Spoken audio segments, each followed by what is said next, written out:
There was a time when silence scared people. Now silence reveals people. Have you noticed this truth?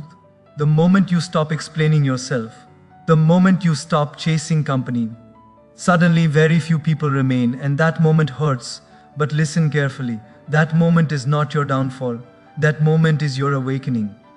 Today I want to tell you something the world rarely says out loud. Sometimes you are not lonely, you are protected. The first key point is that aloneness is not rejection, it is redirection. And this is where most people misunderstand their own life. When someone leaves, when messages slow down, when invitations stop coming, the mind immediately asks, "What did I do wrong?" But life is rarely that careless. Sometimes it is not pushing you away, it is gently turning your shoulders in a different direction. Like a river hitting a rock, it doesn't argue or complain, it simply changes course and keeps moving. What feels like abandonment is often guidance in disguise, moving you away from places where you would have slowly shrunk without even realizing it. Think about how often you stayed somewhere only because it felt familiar, not because it felt right. Familiar pain feels safer than unfamiliar growth. So when people drift away, it shakes that false safety. Your routine breaks, your emotional support cracks, and suddenly you are forced to stand on your own feet. This moment feels cruel at first, but it is honest. Life removes what no longer fits your next version. Not because you failed, but because you are outgrowing old shapes. Growth always demands space, and sometimes the only way to create space is to remove what crowds you. Rejection hurts because we attach our worth to acceptance. We start believing that being chosen by others is proof that we matter. But worth was never meant to be outsourced. When people stop choosing you, it doesn't erase your value. It simply reveals who was walking with you for comfort, not conviction. Some people can only love you when you stay predictable, small, and easy to understand. The moment your thinking changes, your standards rise, or your silence deepens, they feel uncomfortable. They don't leave because you became worse. They leave because you became different. Redirection is quiet. It doesn't announce itself. It doesn't come with clarity or reassurance. It comes as confusion, as long nights, as questions you don't yet have answers to. But slowly, something shifts. You start noticing how much energy you were spending maintaining connections that no longer fed your spirit. You realize how often you were explaining yourself to people who had already decided not to understand you. Distance shows you patterns you were too close to see. And once you see them, you can never unsee them. There is a hidden mercy in being left alone. It forces honesty. Without constant voices around you, you begin to hear your own thoughts clearly. You recognize which dreams were truly yours and which were borrowed to fit in. You see how much of your time was spent proving instead of becoming. Aloneness strips life down to essentials, and in that simplicity you start rebuilding from a place that is real, not reactive. You stop living as a response to others and start living as a decision. Redirection also teaches patience, because nothing replaces people immediately. There is an empty space where conversations used to be, where laughter once echoed. But emptiness is not a mistake. It is a pause, a holding space. Just like soil rests after a harvest before new seeds are planted, your life needs moments of quiet clearing. If you rush to fill that space with just anyone, you repeat the cycle. If you sit with it, you mature. You learn discernment. You learn that not every connection is meant to return. When you accept that aloneness is guidance, not punishment, your posture changes. You stop chasing closure. You stop demanding explanations from people who don't even understand themselves. You let things end without needing them to make sense right now. And in that acceptance, strength begins to grow quietly. Not the loud kind, but the steady kind. The kind that doesn't need approval to move forward. The kind that trusts that where you are being led matters more than what you are being removed from. The second key point is that being alone forces you to meet your real self. Not the version you perform for the world, not the version shaped by expectations, but the one that shows up when there is no audience. When the noise fades and the distractions disappear, you are left with your own presence. At first, this can feel uncomfortable, almost unfamiliar, like meeting a stranger who knows all your secrets. You realize how rarely you sit with yourself without reaching for something to fill the space. And in that stillness, your true thoughts begin to rise, not loudly but persistently, asking to be acknowledged. When you are constantly surrounded by people, it becomes easy to hide behind roles. The helper, the strong one, the funny one, the dependable one. These roles keep you accepted, but they also keep you distant from yourself. Alone time quietly removes those labels. There is no one to impress, no image to protect. You start noticing how much energy you spend holding yourself together for others. In solitude, you don't have to hold anything up. You can finally put things down. And in doing so, you begin to feel where you are tired, where you are healing, and where you have been pretending for far too long. Meeting your real self means facing truths you postponed, the dreams you delayed because they felt risky, the habits you defended because they felt familiar, the emotions you pushed aside because they slowed you down. Alone, there is no one to blame and no one to distract you from these realizations. It is like standing in front of a mirror that doesn't flatter or judge. It simply reflects. And while that reflection may feel heavy at first, it is also honest. Honesty is the beginning of change, even when it arrives without comfort. There is a moment in solitude when you realize how much of your life has been lived on autopilot. You wake up, react, repeat. People's expectations become your schedule. Their opinions become your compass. Being alone interrupts this pattern. It asks you to choose consciously. What do you want to keep? What no longer fits? What actually matters to you when no one is watching? These questions don't demand quick answers, they demand presence. And presence is something most people have forgotten how to practice. As you spend time with yourself, you begin to recognize your inner voice. At first, it may sound unsure, even critical, because it has been ignored for so long. But slowly, it becomes clearer. You start trusting your instincts again. You notice which thoughts drain you and which ones give you energy. This awareness doesn't come from motivation or advice. It comes from listening. Solitude trains you to listen inward before you react outward. And that skill changes how you move through the world. Being alone also teaches you compassion for yourself. You see your patterns not as failures, but as survival strategies you once needed. You understand why you stayed silent, why you settled, why you avoided certain risks. Instead of judging yourself, you begin to understand yourself. And understanding creates space for growth without self-attack. This is what self-respect quietly forms, not from confidence but from acceptance. You stop fighting who you are and start working with who you are.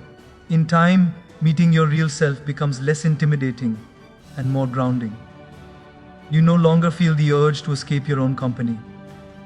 Silence becomes a place of clarity, not fear.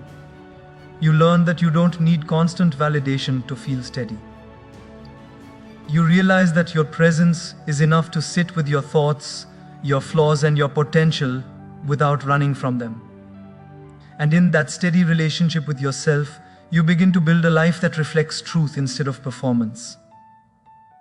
The third key point is that weak minds fear solitude, while strong minds learn to use it, and this difference quietly shapes the direction of a person's entire life. Many people run from being alone not because they dislike silence, but because silence removes their distractions. When nothing is playing in the background, when no one is texting, when there is nowhere to escape, the mind has to face itself. For some, that feels unbearable. So they fill every gap with noise, scrolling, talking, planning, anything to avoid that inner meeting. But strength is not built by avoidance. Strength is built by staying present long enough to understand what your mind is trying to tell you. A weak mind treats solitude like a threat. It feels exposed, restless, uneasy, as if something important is missing. But what feels missing is usually just direction. Without external stimulation, the mind reveals its habits, the unnecessary worries, the half-finished thoughts, the fears that have been buried under busyness. This exposure feels uncomfortable, so the instinct is to escape. A strong mind does the opposite. It slows down, it observes, it lets the discomfort speak instead of silencing it.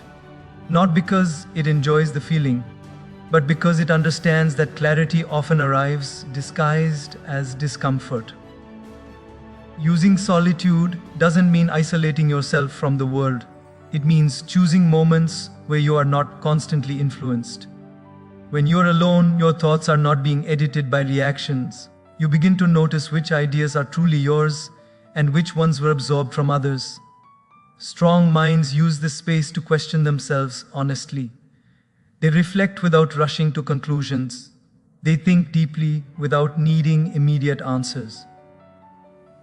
Over time, this creates a calm confidence, not because they know everything, but because they trust their ability to think clearly. There is a quiet discipline that forms in solitude.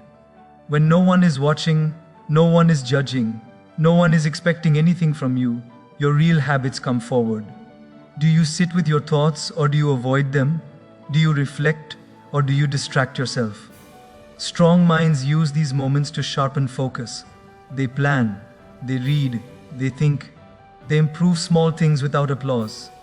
Weak minds wait for motivation from the outside. Strong minds build momentum in silence where effort is private and progress is internal.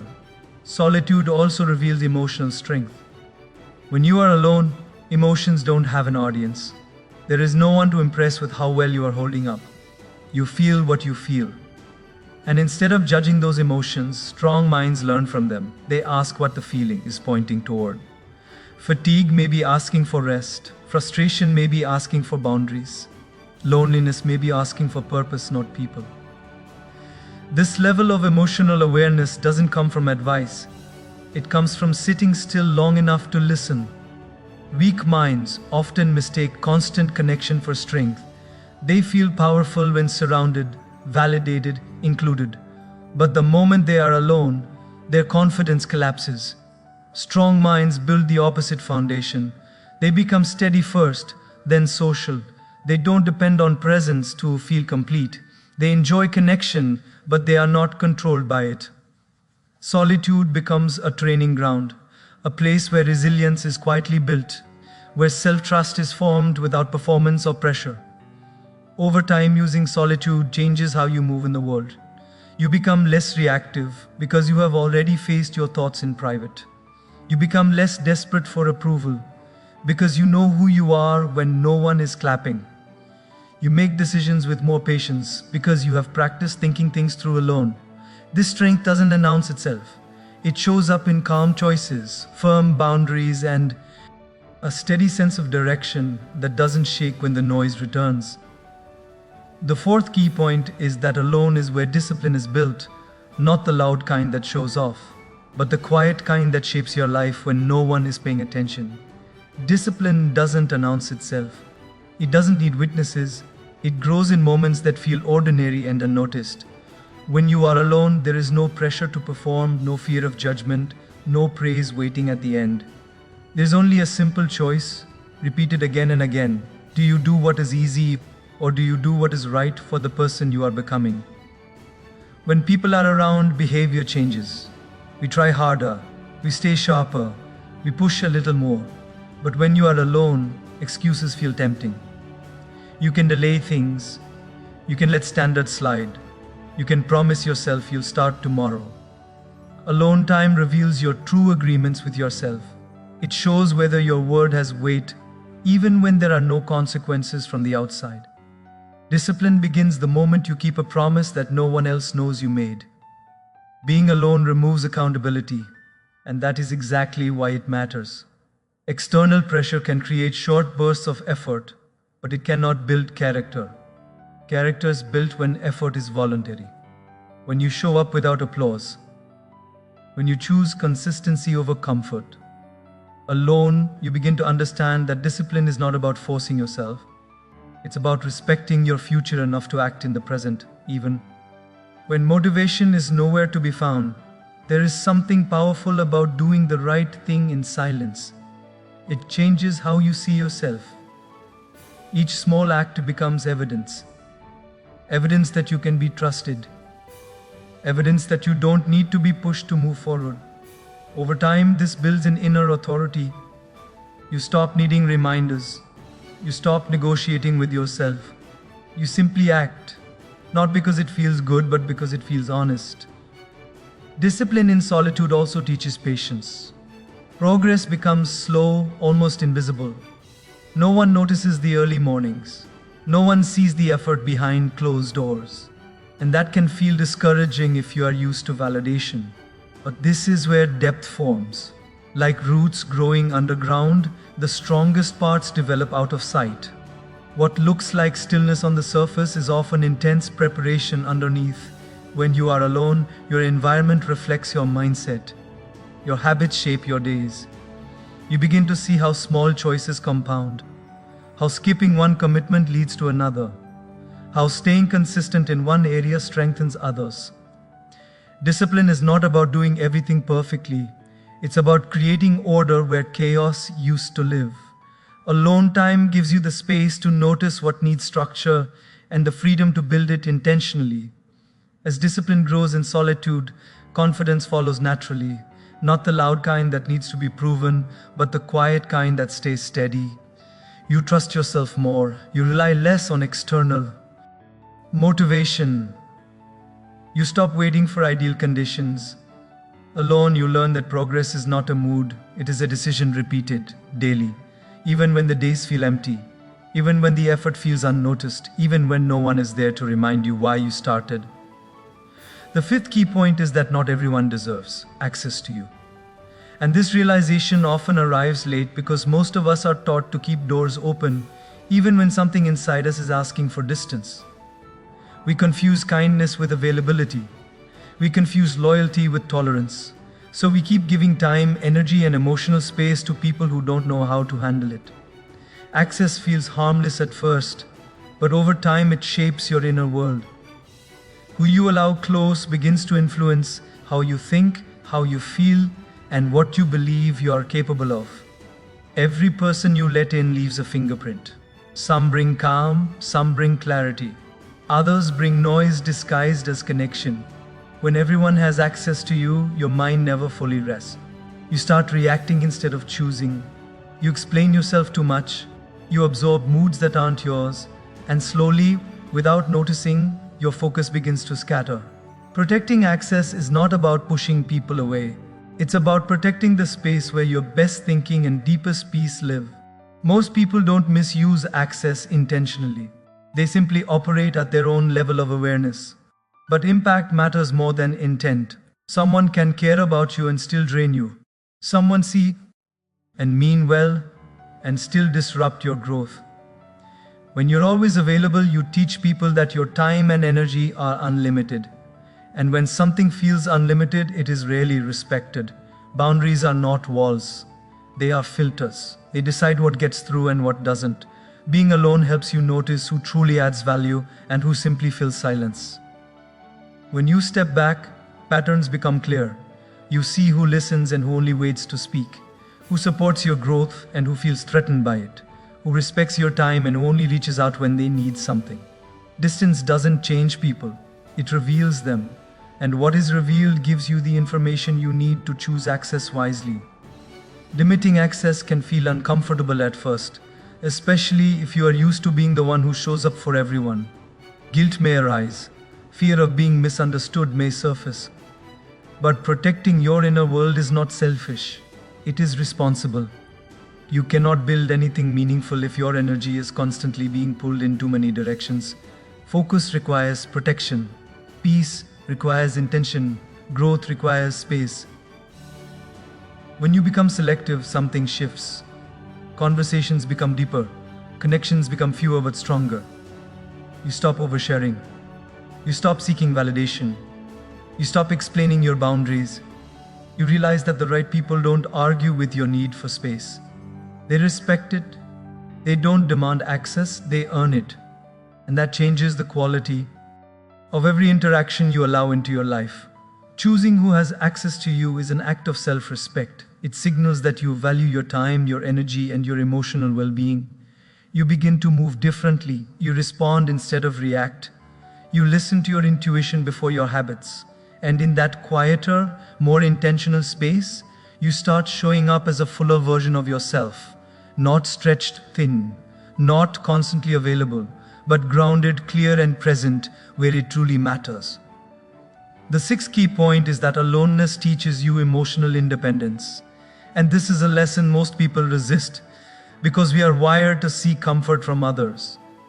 From early on, we are told to find security in connection, to measure our worth in the warmth of someone else's attention. But the truth is, when your happiness depends on people, you are never free. Every shift in their mood, every delay in their response, every distance they create suddenly becomes a storm inside you. Emotional independence begins when you stop outsourcing your stability to anyone else. When you sit alone long enough, you begin to notice the subtle ways you chase emotional comfort. You replay conversations, you overthink gestures, you hope for approval to soothe the quiet inside. These habits feel natural, almost invisible, until solitude shows them to you in high definition. You realize how often your decisions were driven not by desire, but by fear of disapproval. Emotional independence requires confronting that fear. It asks you to stop seeking validation for every choice and to start feeling your own approval first. Being emotionally independent doesn't mean you stop caring. It doesn't mean you build walls or become cold. It means that your mood, your confidence, and your peace are no longer tied to the unpredictable rhythm of someone else's life. You begin to learn the subtle art of self-reassurance. You discover that you can comfort yourself without explanations. You can celebrate your wins without applause. You can weather disappointment without leaning on a temporary shoulder. This is freedom disguised as solitude. When you cultivate this independence, you start noticing patterns in your relationships that were invisible before. You see who leans on you too heavily, who drains you without awareness, who expects you to carry their emotional labor. This isn't about judgment, it's about clarity. Emotional independence allows you to choose presence over obligation. It allows you to invest energy where it matters, instead of where it is demanded. And this discernment transforms how you interact with everyone in your life. Aloneness also teaches resilience in feeling your own emotions fully. When you're alone, there is no one to distract you from sadness, anger, or fear. You sit with it, you explore it, you understand its shape and its source. Over time, this practice strengthens you. You stop avoiding difficult feelings because you have learned they are temporary and manageable. You stop projecting them onto others because you have learned to carry them yourself. Emotional independence is not numbness, it is mastery of your inner world. The more you practice standing with yourself emotionally, the less you tolerate relationships that undermine your balance. You stop staying where you are merely tolerated. You stop over-explaining when someone misunderstands you. You stop shrinking to make others comfortable. Emotional independence builds a quiet courage. The courage to walk away from what drains you, the courage to speak your truth. The courage to prioritize your well-being without apology. It teaches you that self-reliance is the root of authentic connection. Eventually, emotional independence creates a stability that others can feel even when you are present. You become someone who is calm in the middle of chaos, steady in the face of disagreement, confident without needing approval. People notice, not because you demand recognition, but because your inner alignment radiates naturally. And in that alignment, you discover the truest form of freedom, the ability to love, support, and connect deeply with others, while never losing yourself, never begging for validation, and never allowing your happiness to be borrowed or conditional. The seventh key point is that the right people find you when you stop searching, and this is a truth that feels almost impossible to trust in the moment. For years we think that effort alone will bring the connections we desire. We chase, we adjust, we explain ourselves endlessly, hoping that someone, anyone will meet us halfway. But the paradox is that the more you chase, the more you signal need rather than presence, emptiness rather than fullness. Life doesn't reward desperation. Life responds to alignment, and alignment often begins in solitude. When you stop the search, the universe or whatever force guides you shifts its way of speaking. Silence becomes a kind of magnet. Instead of broadcasting a signal that says, "I am missing something," your energy begins to communicate a different message, "I am whole." And this signal resonates in ways that words cannot. People who are compatible with your values, your depth, and your rhythm begin to appear naturally. They are drawn not to your emptiness, but to the completion you have quietly nurtured within yourself. This process is invisible at first. You may feel isolated, as though nothing is happening, as though the doors you want to open remain firmly shut. But in reality, seeds are being planted in the lives around you. Your consistent alignment, your dedication to your growth, your willingness to sit with yourself instead of filling every void. These are the qualities that attract the right connections over time. They are subtle, but their impact is profound because they signal integrity, not performance, and authenticity, not convenience. When the right people arrive, they do not fill gaps or solve loneliness. They meet you where you already stand, fully formed and self-contained. This is the difference between a connection born of need and a connection born of choice. When someone is drawn to your wholeness, they respect your boundaries naturally. They do not demand that you bend or shrink. They complement rather than complete. And this is the most stable and enduring form of human relationship because it is not built on dependency, but on mutual alignment. Stopping the search also teaches patience and trust. It is tempting to feel frustrated when the right people do not appear immediately. You may wonder if something is broken, if life has forgotten you, or if your solitude is a punishment. But what you are learning is far deeper. Growth, whether internal or relational, cannot be rushed. Connections that are rushed rarely endure. The right timing matters, and by focusing on becoming whole rather than collecting companions, you allow the universe or life itself to orchestrate timing in ways your mind could never predict. Another gift of this process is discernment. When you are no longer chasing, you begin to see who truly belongs in your life and who does not. You no longer confuse proximity for alignment. You notice subtle cues, how someone respects your silence, how they respond to your boundaries, how their presence enhances rather than distracts from your life. Solitude trains your perception, teaching you to identify value and depth in others without forcing attachment. This is the art of attracting relationships naturally, without compromise or compromise disguised as connection. Finally, when the right people find you, it feels effortless. There is no anxiety, no proving, no chasing. The interactions flow, the trust forms organically, and the support is genuine. You realize that the most meaningful connections have always been about resonance rather than quantity, about being seen fully rather than being validated superficially. And in that quiet, unforced arrival, you understand a fundamental truth. Life aligns itself when you stop stretching toward it and instead strengthen yourself first. Allowing those meant to walk alongside you to appear, perfectly timed and fully earned. Now, take a moment and breathe in the truth of your own presence. You have sat with yourself in silence, faced your thoughts, and noticed patterns that were hidden under noise. You have learned that being alone is not a punishment, but a place of refinement, where clarity grows quietly and strength takes root without announcement. Every moment of solitude, every pause, every choice to honor your own path has been shaping you for something deeper than distraction or approval. You have discovered that your worth is not borrowed, that your energy is precious, and that the right people, the right moments, and the right opportunities come when you are steady enough to receive them fully. Nothing you have endured alone has been wasted, because each experience has shown you how to stand, how to trust yourself, and how to act without depending on the world to validate your steps.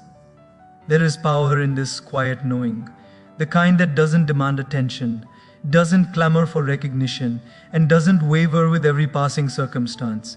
It is the strength that comes from understanding who you are without having to prove it, from making choices that honor your growth, and from living fully present in the company of yourself. Walk forward carrying that understanding, steady in your own rhythm, patient with the unfolding of life, and confident in the integrity of your path. The world may still test you, people may still misunderstand, and circumstances may still feel uncertain. But you now know that you are enough, that your presence is complete, and that the clarity and strength you cultivate in solitude will always guide you back to what matters most. And as you move through your days, let this quiet certainty be the lens through which you see everything. Let it shape your decisions, your relationships, and the way you hold your own heart. Because the life you are building is not for applause, it is for the person you are becoming. And that, more than anything else, is enough.